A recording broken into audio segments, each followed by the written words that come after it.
जय गुरु जी। दंडकारण्य में शिव को श्री राम के प्रति मस्तक झुकाते देख सती का मोह तथा शिव की आज्ञा से उनके द्वारा श्री राम की परीक्षा। नारद जी बोले, ब्राह्मण विधेय प्रजानाथ महाप्राज्ञ दयानिधे, आपने भगवान शंकर तथा देवी सती के मंगलकारी सुयश का श्रवण कराया है। अब इस समय पुनः प्रेम पूर्वक उनके उत्तम यश का वर्णन कीजिए। उन शिव दंपति ने वहां रहकर कौन सा चरित्र किया था? ब्रह्मा जी ने कहा, मुने, तुम मुझसे सती और शिव के चरित्र का प्रेम से श्रवण करो। वे दोनों दंपति वहां लौकिक की गति का आश्रय ले नित्य निरंतर क्रीड़ा किया करते थे। तदंतर महादेवी सती को अपने पति शंकर का वियोग प्राप्त हुआ। ऐसा कुछ श्रेष्ठ बुद्धि वाले विद्वानों का कथन है, परंतु मुने, वास्तव में उन दोनों का परस्पर वियोग कैसे हो सकता है? क्योंकि वे दोनों वाणी और अर्थ के समान एक दूसरे से सदा मिले जुले हैं, शक्ति और शक्तिमान हैं तथा चित स्वरूप हैं। फिर भी उनमें लीला विषयक रुचि होने के कारण वह सब कुछ संगठित हो सकता है। सती और शिव यद्यपि ईश्वर हैं, तो भी लौकिक रीति का अनुसरण करके वे जो लीलाएं करते हैं वे सब संभव है। दक्ष कन्या सती ने जब देखा कि मेरे पति ने मुझे त्याग दिया है, तब वे अपने पिता दक्ष के यज्ञ में गई और वहां भगवान शंकर का अनादर देख उन्होंने अपने शरीर को त्याग दिया। वे ही सती पुनः हिमालय के घर पार्वती के नाम से प्रकट हुई और बड़ी भारी तपस्या करके उन्होंने विवाह के द्वारा पुनः भगवान शिव को प्राप्त कर लिया। सूत जी कहते हैं, महर्षियों, ब्रह्मा जी की यह बात सुनकर नारद जी ने विधाता से शिवा और शिव के महान यश के विषय में इस प्रकार पूछा। नारद जी बोले, महाभाग विष्णु शिष्य विधाता, आप मुझे शिवा और शिव के भाव तथा आचार से संबंध रखने वाले उनके चरित्र को विस्तार पूर्वक सुनाइए। तात, भगवान शंकर ने अपने प्राणों से भी प्यारी धर्मपत्नी सती का किस लिए त्याग किया? यह घटना तो मुझे बड़ी विचित्र जान पड़ती है, अतः इसे आप अवश्य कहें। आज आपके पुत्र दक्ष के यज्ञ में भगवान शिव का अनादर कैसे हुआ और वहां पिता के यज्ञ में जाकर सती ने अपने शरीर का त्याग किस प्रकार किया? उसके बाद वहां क्या हुआ? भगवान महेश्वर ने क्या किया? ये सब बातें मुझसे कहिए। इन्हें सुनने के लिए मेरे मन में बड़ी श्रद्धा है।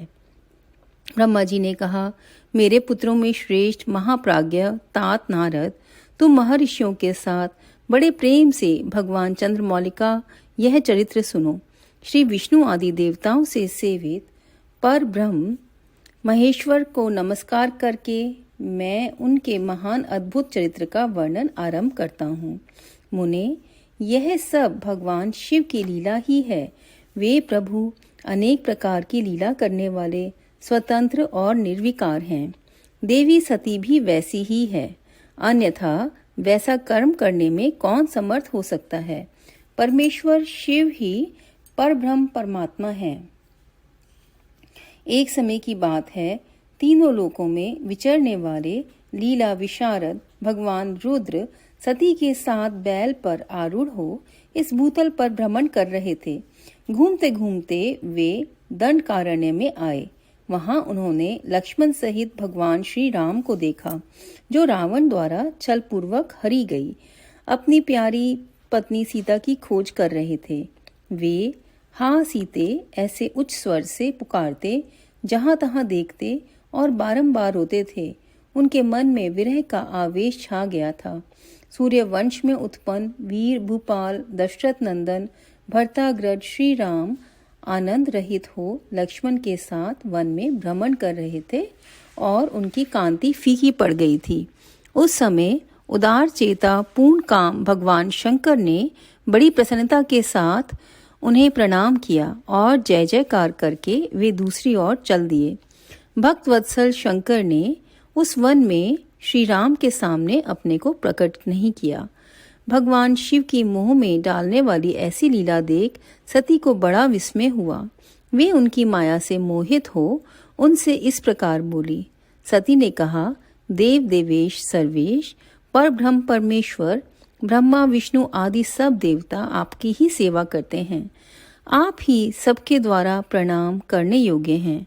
सबको आपका ही सर्वदा सेवन और ध्यान करना चाहिए। वेदांत शास्त्र के द्वारा यत्न पूर्वक जानने योग्य निर्विकार परम प्रभु आप ही हैं। नाथ, ये दोनों पुरुष कौन हैं? इनकी आकृति विरह व्यथा से व्याकुल दिखाई देती है। ये दोनों धनुर्धर वीर वन में विचरते हुए क्लेश के भागी और दीन हो रहे हैं। इनमें जो ज्येष्ठ हैं उनकी अंग कांति नील कमल के समान श्याम है।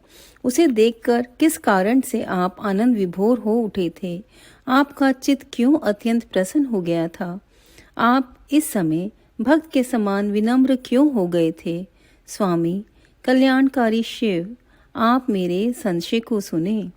प्रभु सेव्य स्वामी अपने सेवक को प्रणाम करे, यह उचित नहीं जान पड़ता। ब्रह्मा जी कहते हैं, नारद, कल्याणमयी परमेश्वरी आदिशक्ति सती देवी ने शिव की माया से वशीभूत होकर जब भगवान शिव से इस प्रकार प्रश्न किया, तब सती की वह बात सुनकर लीला विशारद परमेश्वर शंकर हंसकर उनसे इस प्रकार बोले। परमेश्वर ने कहा, देवी सुनो, मैं प्रसन्नता पूर्वक यथार्थ बात कहता हूँ, इसमें छल नहीं है। वरदान के प्रभाव से ही मैंने इन्हें आदर पूर्वक प्रणाम किया है। प्रिय, ये दोनों भाई वीरों द्वारा सम्मानित हैं। इनके नाम हैं श्री राम और लक्ष्मण। इनका प्राकट्य सूर्य वंश में हुआ है। ये दोनों राजा दशरथ के विद्वान पुत्र हैं। इनमें जो गोरे रंग के छोटे बंधु हैं वे साक्षात शेष के अंश हैं। उनका नाम लक्ष्मण है। इनके बड़े भैया का नाम श्री राम है। इनके रूप में भगवान विष्णु ही अपने संपूर्ण अंश से प्रकट हुए हैं। उपद्रव इनसे दूर ही रहते हैं। ये साधु पुरुषों की रक्षा और हम लोगों के कल्याण के लिए इस पृथ्वी पर अवतीर्ण हुए हैं। ऐसा कहकर सृष्टिकर्ता भगवान शंभु चुप हो गए। भगवान शिव की ऐसी बात सुनकर भी सती के मन को इस पर विश्वास नहीं हुआ। क्यों ना हो, भगवान शिव की माया बड़ी प्रबल है। वह संपूर्ण त्रिलोकी को मोह में डालने वाली है। सती के मन में मेरी बात पर विश्वास नहीं है। यह जानकर लीला विशारद प्रभु सनातन शंभु यूं बोले। शिव ने कहा, देवी मेरी बात सुनो। यदि तुम्हारे मन में मेरे कथन पर विश्वास नहीं है तो तुम वहां जाकर अपनी ही बुद्धि से श्री राम की परीक्षा कर लो। प्यारी सती, जिस प्रकार तुम्हारा मोह या भ्रम नष्ट हो जाए वह करो। तुम वहां जाकर परीक्षा करो। तब तक मैं इस बरगद के नीचे खड़ा हूँ। संगत जी, ये बहुत ही इम्पोर्टेंट है। देखिए कितना, जब देवी सती जो कि जगत की माता हैं, उनको भी अपने ईश्वर शिव की बात पर विश्वास नहीं हुआ था और शिव जी को उनके मन की बात पता चल गई थी। तो फिर उन्होंने बोला कि तुम्हें मेरी बात पर विश्वास नहीं है। This is the trust, faith, जो कि हमें अपने गुरु पे हमेशा रखना है। हम अपने बुद्धि से काम लेते हैं और सोचते हैं कि हमें अपने गुरु की बात के ऊपर विश्वास नहीं करते हैं। तो हमें अपने गुरु की बात पे पूरा विश्वास होना चाहिए। हमारी बुद्धि से हमें उनकी बात समझ में नहीं आ सकती। ये बात अच्छी तरह से जान लें कि हमारे गुरु जी हमारी बुद्धि से बहुत बड़े हैं। अब आगे पढ़ती हूँ। ब्रह्मा जी कहते हैं, नारद, भगवान शिव की आज्ञा से ईश्वरी सती वहाँ गई और मन ही मन यह सोचने लगी कि मैं वनचारी राम की कैसे परीक्षा करूं। अच्छा, मैं सीता का रूप धारण करके राम के पास चलूं। यदि राम साक्षात विष्णु हैं तब तो सब कुछ जान लेंगे, अन्यथा वे मुझे नहीं पहचानेंगे। ऐसा विचार सती सीता बनकर श्री राम के समीप उनकी परीक्षा लेने के लिए गई। वास्तव में वे मोह में पड़ गई थी। सती को सीता के रूप में सामने आई देख शिव शिव का जप करते हुए रघुकुल नंदन श्री राम सब कुछ जान गए और हंसते हुए उन्हें नमस्कार करके बोले। श्री राम ने पूछा, सती जी, आपको नमस्कार है। आप प्रेम पूर्वक बताएं, भगवान शंभु कहाँ गए हैं? आप पति के बिना अकेली ही इस वन में क्यों आई हैं? देवी, आपने अपना रूप त्याग कर किस लिए यह नूतन रूप ध्यान किया है? किस लिए यह नूतन रूप धारण किया है? मुझ पर कृपा करके इसका कारण बताइए।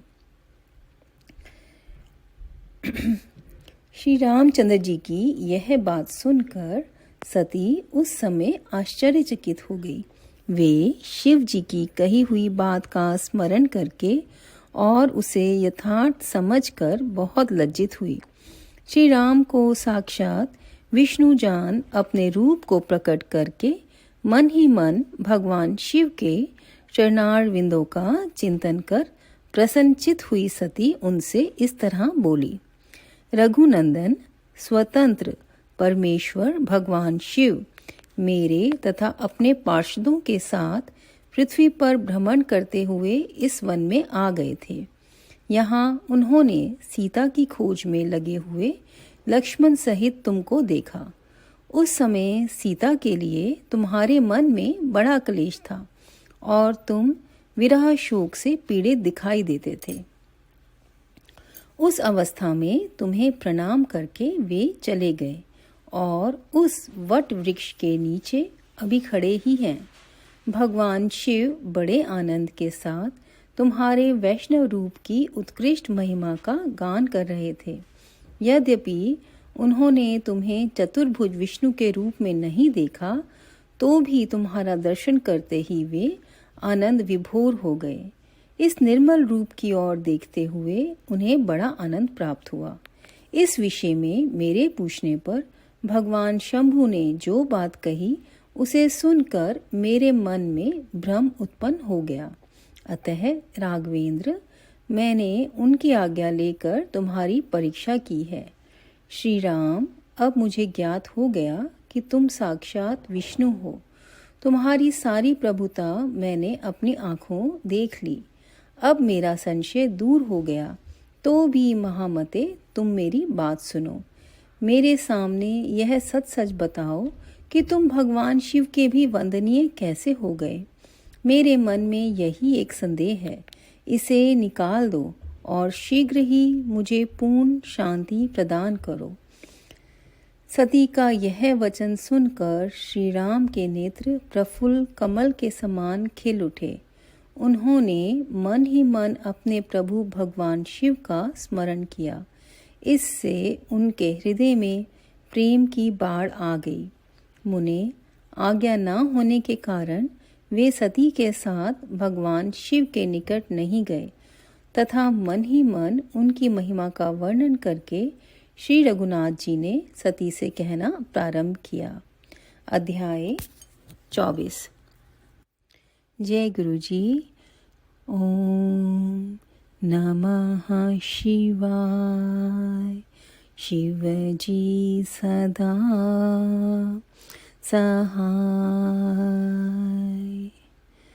जय गुरु जी। संगत जी, ये अध्याय के अंदर मेन बात ये हमें समझ में आई है कि शिव जी विष्णु जी का ध्यान करते हैं, विष्णु जी शिव जी का ध्यान करते हैं, और जब अपने मन में संशय होता है तो वो ही हमें ठीक नहीं है। वो जो संशय होता है तो हमारा जो मोह है या भ्रम है, उसके कारण हमको मन में संशय उत्पन्न होता है और उस संशय से हम अपनी बुद्धि लगाते हैं उस संशय को दूर करने के लिए। लेकिन उस समय हमें अपना फेथ इंटीग्रिटी से रखना चाहिए।